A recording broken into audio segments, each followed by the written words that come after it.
Hi friends, ഞാൻ ഇങ്ങ് കാണിക്കാൻ പോകുന്നത് ഇതെങ്ങനെയാണ് സ്റ്റിച്ച് ചെയ്യേണ്ടതെന്നാണ്.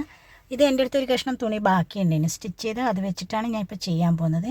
അപ്പോൾ എൻ്റെ അടുത്തുള്ള തുണി അനുസരിച്ച് ഞാൻ ഇതുപോലൊരു റൗണ്ട് പീസ് കട്ട് ചെയ്തെടുത്ത്, ഇത് ഡബിൾ ആട്ട, അടിയിൽ ക്യാൻവാസും വെച്ചിട്ടുണ്ട് കട്ടി കിട്ടാൻ വേണ്ടിയിട്ട്. അപ്പോൾ നിങ്ങളുടെ അടുത്ത് ഒരു പ്ലേറ്റോ കാര്യങ്ങളോ എന്താ വെച്ചാൽ എളുപ്പമുള്ള വെച്ച് വരച്ച് കട്ട് ചെയ്താൽ മതി. എന്നിട്ട് ഇതിനെ ഇങ്ങനെ റൗണ്ട് വെച്ചിട്ട് ഇങ്ങനെ വളച്ച് അളവെടുക്കുക. അത് ഏതെങ്കിലും ഒരു സൈഡ് മാർക്ക് ചെയ്യാൻ ആദ്യം മാർക്ക് ചെയ്തതിന് ശേഷമാണ് അളവെടുക്കുക. അളവെടുത്ത് കഴിഞ്ഞിട്ട് നമുക്ക് ഈ വരുന്ന ഒരു പീസിൽ അത് എത്രയാണോ ഉള്ളത് അതിനെക്കാട്ടി 1 ഇഞ്ച് കൂടുതൽ എടുക്കണം. കണ്ട, ഞാൻ മഞ്ഞ പീസ് കൊണ്ട് മാർക്ക് ചെയ്ത് വെച്ചാണ്ടില്ല, അതാണ്. പിന്നെ ഇത് ഡബിൾ ആട്ടാ, മേലെ ഭാഗം ഞാൻ ഫോൾഡ് ചെയ്ത് വെച്ചിരിക്കുകയാണ്, അതുകൊണ്ട് മേലെ ഭാഗം മടക്കി സ്റ്റിച്ച് ചെയ്യേണ്ട ആവശ്യം വന്നിട്ടില്ല. പിന്നെ ചെയ്യേണ്ടതെന്ന് വെച്ചാൽ ഈ മഞ്ഞ ലൈനില്ലേ, ഈ ലൈനിൽ കൂടി നമുക്ക് സ്റ്റിച്ച് ചെയ്തെടുക്കണം.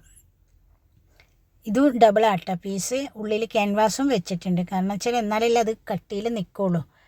അപ്പോൾ മേലത്തെ ഭാഗം മടക്കി അടിക്കാതിരിക്കാൻ വേണ്ടിയിട്ടാണ് നേരെ ഫോൾഡ് ചെയ്തിട്ട് താഴോട്ട് വരുന്ന ഭാഗം ഇട്ടിരിക്കുന്നത്. അപ്പോൾ അത് അടിയിലത്തെ ഭാഗം പോകും.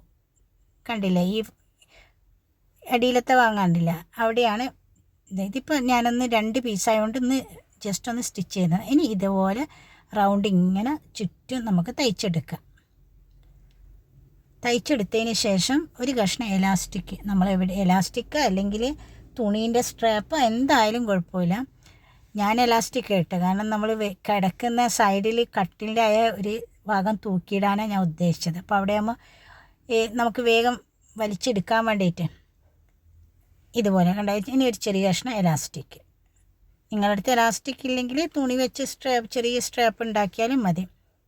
എന്നിട്ട് ഈ എലാസ്റ്റിക് വെച്ചിട്ട് അവിടെ ഒരു സ്റ്റിച്ച് കൊടുക്കുക ഡബിളായിട്ട്. അതിനുശേഷം റൗണ്ട് ഒരു സ്റ്റിച്ച് ചെയ്തെടുക്കുക. നമുക്ക് എന്തെങ്കിലും ഇട്ട് വെക്കാനാ, എന്തെങ്കിലും നിങ്ങൾക്ക് ഇഷ്ടമുള്ള ഇട്ട് വെക്കാനാ. അപ്പോൾ എന്തെങ്കിലും ഇട്ട് വെക്കാൻ വേണ്ടിയിട്ടാണ് ഞാൻ തയ്ച്ചത്. ഈ ഒരു വീഡിയോ ഇഷ്ടമായിട്ടാണെങ്കിൽ സപ്പോർട്ട് ചെയ്യുക, ലൈക്ക്